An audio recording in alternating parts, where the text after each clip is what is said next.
একটি মহলের চক্রান্তে ২৩ বছর ধরে নারায়ণগঞ্জের নগরপাড়া সেতুর নির্মাণ কাজ আটকে আছে বলে অভিযোগ করেছেন সড়ক প্রতিমন্ত্রী হাবিবুর রশিদ হাবিব। সকালে কায়েতপাড়া ও নগরপাড়ার মধ্যকার নির্মাণাধীন সেতু পরিদর্শন শেষে প্রতিমন্ত্রী বলেন, সরকারের প্রতিশ্রুতি অনুযায়ী দেশের যোগাযোগ ব্যবস্থার উন্নয়নে কাজ চলছে।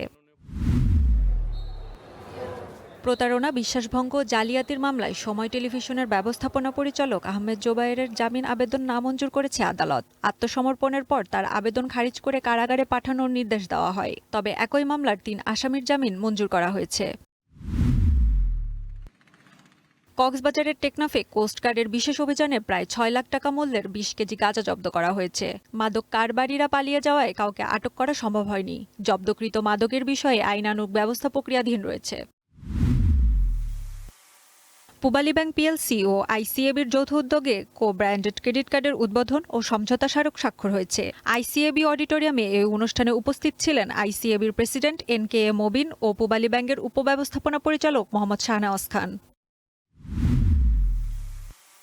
বাংলাদেশে উচ্চ প্রযুক্তির মাদারবোর্ড ও পিসিবি উৎপাদন করছে ওয়ালটন। বৃহস্পতিবার গাজীপুরের চন্দ্রায় ওয়ালটন হাইটেক ইন্ডাস্ট্রিজে যুক্তরাষ্ট্রে পিসিবি এর রপ্তানি শিপমেন্ট উদ্বোধন করেন ডাক, টেলিযোগাযোগ ও তথ্য প্রযুক্তি মন্ত্রী ফকির মাহবুব আনাম এবং প্রধানমন্ত্রীর আইসিটি উপদেষ্টা রেহান আসিফ আসাদ।